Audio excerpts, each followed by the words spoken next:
In just a moment, X-1. But first, your home will be filled with the voices of top entertainers and fascinating experts in the homemaking field tomorrow when Virginia Graham and Mike Wallace bring you another broadcast of NBC's Weekday. Among the special guests is Rita Gam, Hollywood star and one of Grace Kelly's prospective bridesmaids.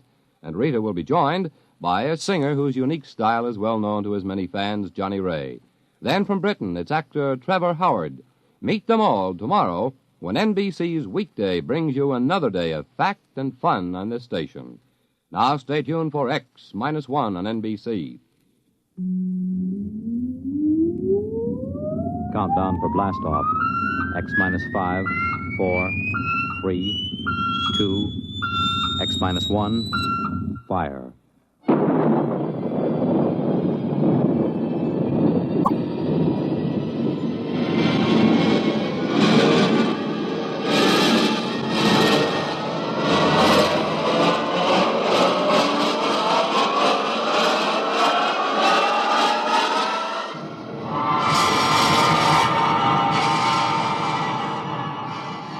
From the far horizons of the unknown come transcribed tales of new dimensions in time and space. These are stories of the future, adventures in which you'll live in a million, could be years, on 1,000 maybe worlds. The National Broadcasting Company, in cooperation with Galaxy Science Fiction Magazine, presents X minus 1.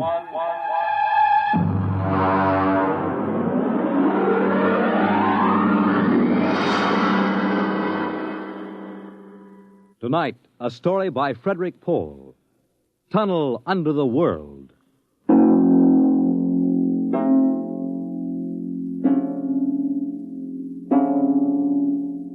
On the morning of June 15th, Guy Burkhart woke up screaming. Ah! It was more real than any dream he had ever had in his life. He could still hear and feel that sharp, metal-ripping explosion, that searing wave of heat. He sat up. Mary, where are you?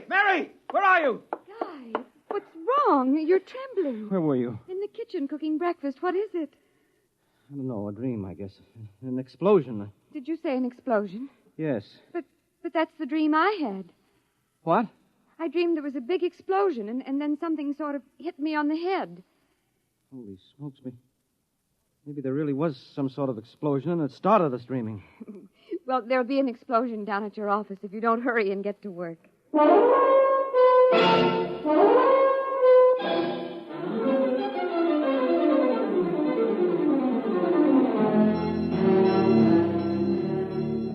Coming in on the bus, Burkhart watched to see if there was any evidence of an explosion. There wasn't. If anything, the town looked better than ever. The only thing that seemed strange to him was the fact that none of the usual crowd was on the bus. He was a little relieved when his old pal, Henry Swanson, finally got on. Excuse me. Henry. Pardon me, sir? Henry, what's the matter with you? It's me, Guy Burkhart. Burkhart? Sorry, I don't believe we've met. What? Henry, for Pete's sake, it's me. If you'll excuse me, this is my stop. Well, I'll be... How do you like that?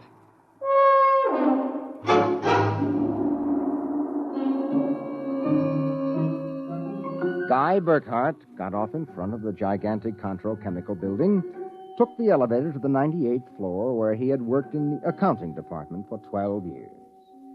It wasn't until he was almost at his floor that he realized the speaker was not playing the usual commercials. Friends, are you happy with your present home freezer? Of course not. Well, the answer to your problems is a Fecco freezer. Fecco freezers are better freezers. Most wives would do anything for a Fecco freezer. Friends, are you happy with your present home freezer?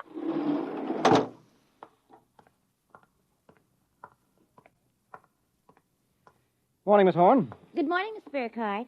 Well, new hairdo, I see, huh? Why, yes. Do you like it? That makes a lot of difference in your appearance. Mr. Barth in? No, sir. He had an appointment with Mr. Dorchin of the Human Research Institute. Today? But today's the 15th of June. He has to sign the quarterly statement. He said he wouldn't be in. Huh, that's mighty peculiar. Yes, sir. Oh, by the way, Miss Horn, what the devil is a feckle freezer? A feckle freezer? There's some new copy on the elevator commercial. Dorch must have landed another account. Feckle freezers. I really don't know, Mr. Burkhardt. It's a funny day. Can't quite put my finger on it, but there's something strange going on.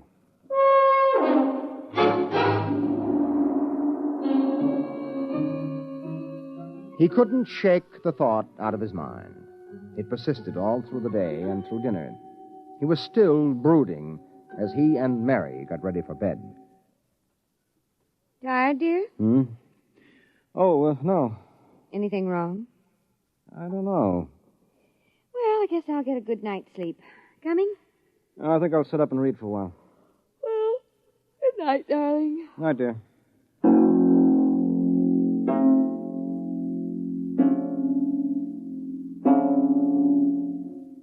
At exactly midnight, Guy Burkhardt lapsed into a sudden, deep sleep.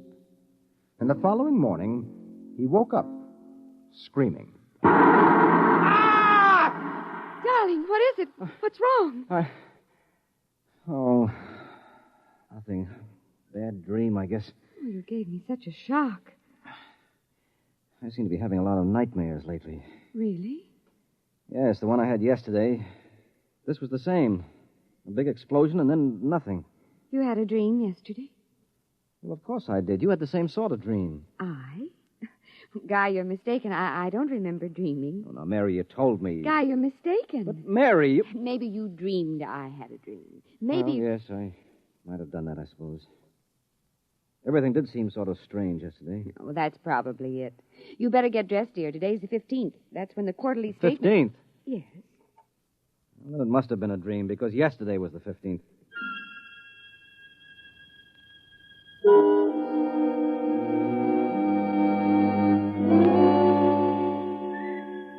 Guy Burkhardt got up, dressed, ate breakfast, and took the usual bus to work. Once again, everything seemed even brighter and newer than usual. And once again, he was puzzled when he noticed none of the old crowd on the bus. Pardon me, please.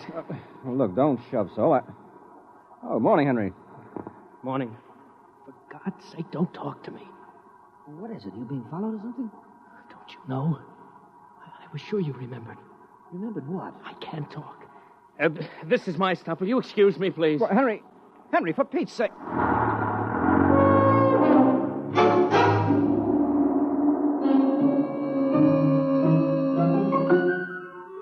As in yesterday's dream, Guy Burkhardt got off at his stop and took the elevator to the 98th floor. The speaker in the elevator purred a new commercial this time. Marlin cigarettes. They're sanitized. Does your present cigarette make your throat feel raspy and unpleasant? Marlin cigarettes contain a miraculous new drug which actually gives you the sensation of smooth, creamy smoke. Marlin cigarettes. Marlin cigarettes. He walked down the marble corridor to his office. Good morning, Mr. Burkhardt. Good morning, Miss Horn. Do you like my new hairdo? Yes. Is Mr. Barth in? No, sir. He had an Appointment with Mr. Dorchin at the Research Institute. I know. You know? Well, I guessed it anyway. And today is the 15th of June, and he won't be here to sign the quarterly statement, and I'm going nuts. Let me have a cigarette, will you? Yes, sir. Try one of these. They're Marlins. I never heard of Marlins before today. What are we, a bunch of guinea pigs? Something wrong, Mr. Burkhardt? Wrong? Perish the thought, Miss Horn. Perish the thought.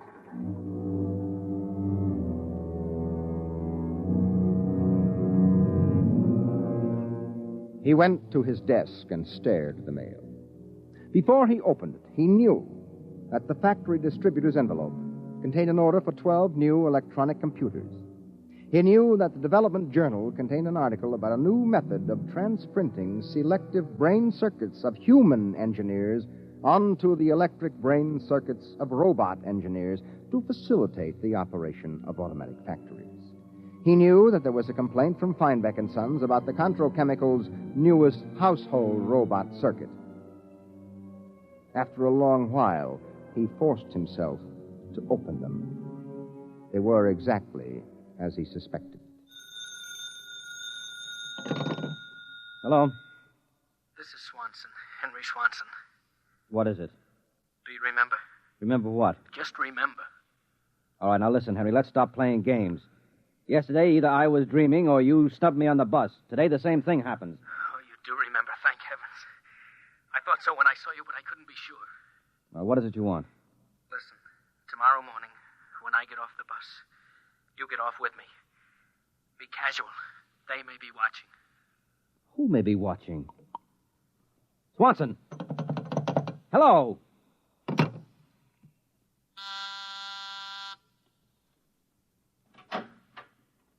You buzzed, Mr. Burkhardt? Yes, I'm still out of cigarettes. Would you buy me a pack of Kelvins? Wouldn't you rather have Marlins? I smoke Kelvins. But, Mr. Burkhardt, Marlins have that soft, creamy smoke that's so soothing to your throat. Oh. You really believe that stuff? Well, it's true. I wouldn't say this, Mr. Burkhardt, except that, well, I've gotten to know you pretty well, and I've grown to admire you so much. I see. Would you mind, Mr. Burkhardt, if I told you that for months now I've wanted to, well, just comfort you? I know how troubled you've been. Well, you've never mentioned your feelings before, Miss Horn. April. My first name's April. Uh-huh. Well, that's a pretty name. You see, I do have your welfare at heart. That's why when I see you smoking Kelvins and I know Marlins are so much better, won't you let me buy some of them for you, huh? Well, I suppose so. Why not? Here, bring me a carton. Oh, thank you, Mr. Burkhardt. Guy? I think you ought to go. I'll be back.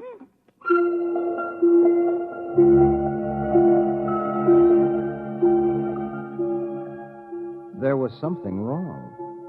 Something definitely peculiar about what was happening. The call from Henry Swanson. The strange behavior of his secretary, Miss Horn. These new products, the dream. Guy Burkhardt went home that night feeling like a man in a nightmare. Is that you, dear? It's me. Did you have a good day? Fair.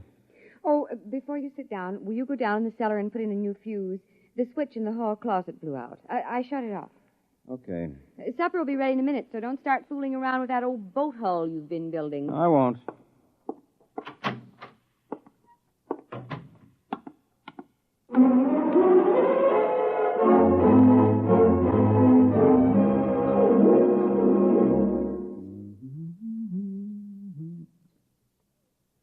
Mary! Mary! What is it? Come down here. Hurry up. What is it? I don't know. I'm not sure. I was looking for a fuse, and I thought maybe I'd dropped one under the boat hull, so I scratched around. Look. Let me put the flashlight on it. Well? Look at the floor. What about the floor? It's supposed to be cement. Well? Well, it's copper. There's a thin layer of cement, but underneath it's metal. Look here. Underneath the concrete, more metal. And here on the wall. You see? Metal. Metal under the floor, behind the walls, every place. Well, I don't really understand. Mary, I know this sounds crazy, but somebody, for reasons I can't even begin to guess, has taken this house and replaced it with a clever imitation. Guy. Mary, I'm going to look around a little more. Well, your dinner will be ready. All right, save it for me. There are a couple of things I've got to figure out.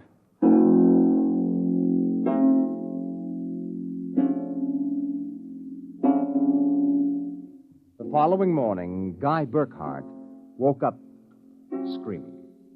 He dragged himself into the kitchen where his wife Mary was preparing breakfast and discovered it was still June 15th. Mary, where's the morning paper? Where is it? It's outside the door, I guess. Uh-huh. June 15th. You'd better hurry, dear. Today's the day Mr. Barth fills out the quarterly tax return. Oh, no, it isn't. What? He won't be there. He'll be at a meeting with that crackpot Dorchin at the Human Research Institute. Mr. Dorchin? He'll be there. And Miss Horn will have a new hairdo, and the elevator will be selling some new product, and Swanson... What about Swanson? Swanson, he said... I wonder if it's going to be the same today, or whether... Guy, what in the world are you talking about? Nothing. Never mind. Where's my coat? You haven't had any breakfast I don't want to miss my bus. I'll see you tonight. Guy Burkhart got on his bus. There were the same unfamiliar faces, the same unusually new-looking buildings, the same unusually bright sunshine. And on the customary corner, Henry Swanson, pale and furtive, climbed aboard. Excuse me, sir. It's quite all right? Do you remember the phone call? Yes. Oh, thank heaven. Get off at the next corner and follow me. Where are you going? There's an excavation for a building about a block down. Make sure you aren't followed. I'll go first.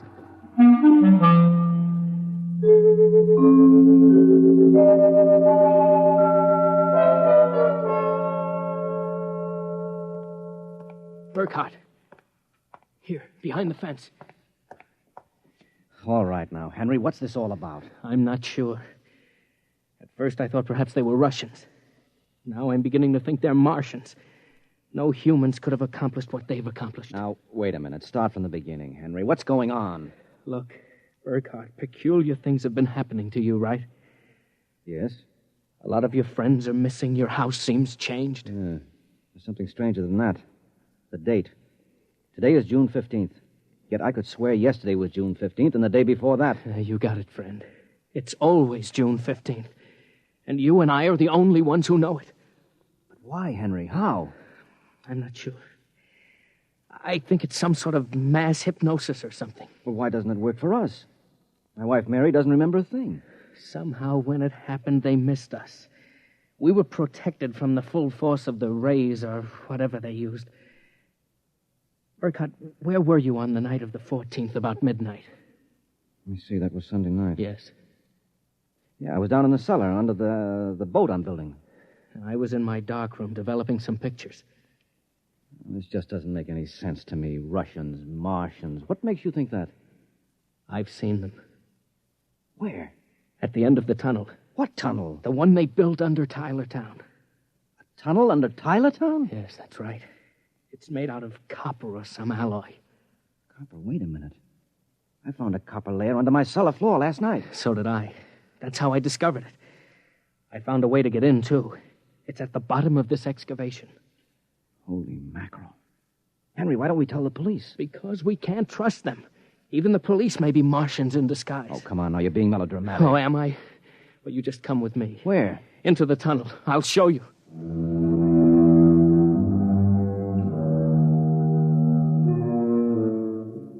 Henry Swanson led Guy Burkhart to a small hole in the side of the excavation. There he removed a cut-out piece of metallic substance, and they crawled into a dimly lighted tunnel. They walked for what seemed like 2 miles until Swanson held his finger to his lips. We've got to be quiet now. Henry, this is fantastic. They've got a tunnel right under the whole town. Oh, you haven't seen anything yet. There's a room a little farther down. We'll be able to look through a glass in the door. Is it safe? It's perfectly safe, unless one of them comes along. Oh, come on. Okay. Here. Now, Burkhart, look through this glass. Now, just so I know I'm not completely insane, tell me what you see. Good Lord. Well? A tremendous panel with dozens of telescreens. And in front of each a servo robot. They seem to be computing something. Yes, I've watched them.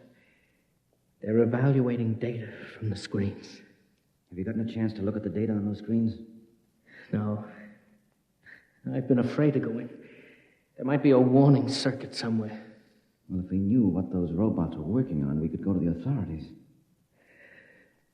I'll risk it if you will. All right, it's worth a chance.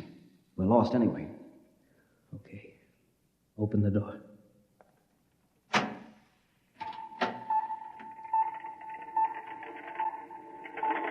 So far, so good. Come on. Let's take a look at that data. But don't interfere with the robots. Don't worry. Here, let's look at this screen. Listen to this. Tests in the 47K12 group with Marlin cigarettes pulled 80% using the soft feminine approach. Indications are that an extension of this approach would influence at least 70% nationwide. The direct elevator pitch pulled only 10%. This should be abandoned and a new series of high persuasion personal elements introduced. Henry, do you know what this means? I haven't the faintest idea. I don't blame you. This is crazy, but it fits the facts when I think about it. Do you know who's behind this? Martians? No, not Martians, Henry. Humans. What? Humans who are interested in developing the perfect propaganda machine. What? I don't know who they are or how they've done it, but somehow they've taken Tylertown over. Hypnosis. Hypnosis, drugs, maybe some kind of array or something. However they do it, what happens is that they let us live through a single day. During that day, they pour all kinds of suggestions and propaganda into us. At the end of the day, they evaluate the results, see how we've reacted. And at midnight, they wash the day out of our minds, and the next morning we start the same day over again with different stimuli. Do you know what that means, Henry? Suppose one man learned how to influence people 100%. Why, in a year, he could sell us anything from freezers to political candidates. Oh, wait a minute. We're guinea pigs, Henry. This whole community is one big test tube for Dorchin's propaganda research. Burkhardt, what do we do? I don't know, but somehow we've got to get out of this town and get to the FBI. What do you think we can? It's worth a try. Come on. Wait. Huh? What is it? Look through the door. There's somebody coming down the tunnel. We've got to hide. Behind the circuit box. Wait. Good Lord, it's Dorchin, the head of the Research Institute. Shh, quiet.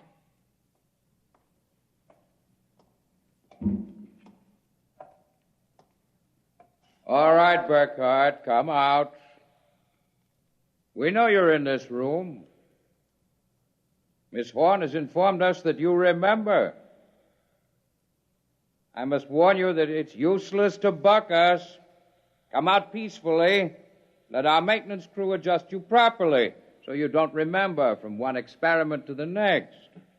It will be quite painless. If you don't come out peacefully, we'll have to get you. Henry, take this wrench. When I give the word, jump him. But he may be armed. Well, we've got nothing to lose. Very well. I'm coming after you. Now! Burkhardt, I've killed him. Now, wait. Get his coat unbuttoned. Maybe his heart is still beating. Henry! What is it? What's wrong? Look underneath his coat. Heaven help us. It's a robot. A humanoid robot designed to look like Dorchin. Come on, let's get out of here. Wait. What's that? It's a loudspeaker. I told you it was useless, gentlemen. Who are you? Mr. Dorchin, naturally. The real Mr. Dorchin. What are you trying to do to us? Merely trying to prevent you from damaging my experiment, gentlemen. You can't get away with this, Dorchin. Sooner or later, somebody, the FBI or somebody, is going to get wind of this madness. Really, Burkhardt, you're quite naive. Now, why not be reasonable and let the maintenance crews adjust you? And if I refuse, I suppose you'll kill me. That would be quite impossible. Oh?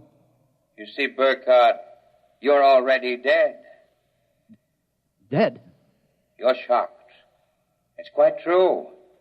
You and everyone else in this town were killed by a premature atomic blast at the Condro chemical plant. The blast occurred at 7 a.m. on June 15th. That is the last thing imprinted on your minds.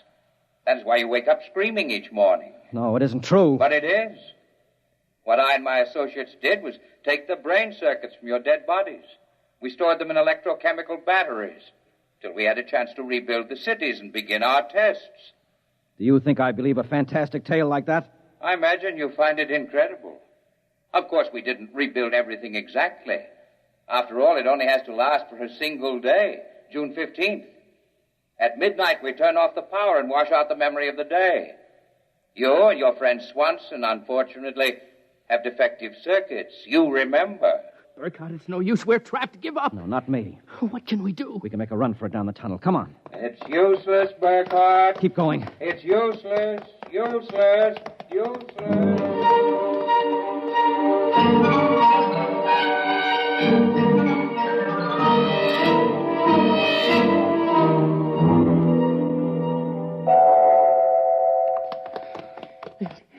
Now, this door is open. It opens. Oh, no. No, I don't believe it. Swanson, look.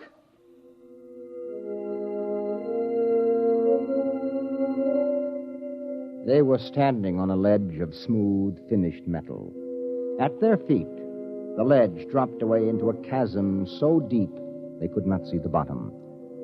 Beyond was only a glare so bright that their eyes could not stand to look into it. And yet, just at the limit of their vision, something towered. Something so huge it was almost inconceivable. Something. Burkhardt? Yes? This is Dorchin. Now do you understand why it's useless? The great looming figure moved closer. It seemed to take shape now, and yet it was so gigantic as to be unbelievable. It came closer. The glare was partially blocked. And then, Guy Burkhardt knew that the towering shape was none other than Dorchin himself. You see how I did it, Burkhardt? I took your brain circuits and had them reduced so they could be transferred to tiny humanoid mannequins. That's what you are, Burkhardt. A tiny miniature of yourself.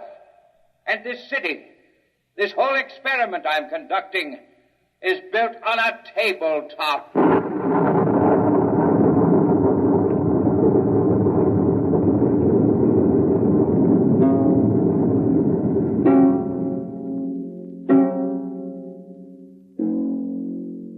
It was the morning of June 15th, and Guy Burkhardt woke up out of a dream screaming.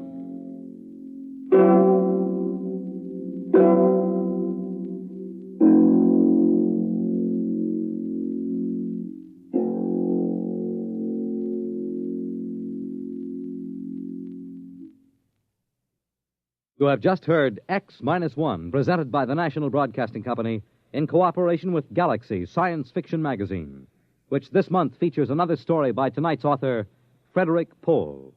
It's the second installment of his novel, Slave Ship. Your announcer, Fred Collins. X-1 was directed by Daniel Sutter and is an NBC Radio Network production.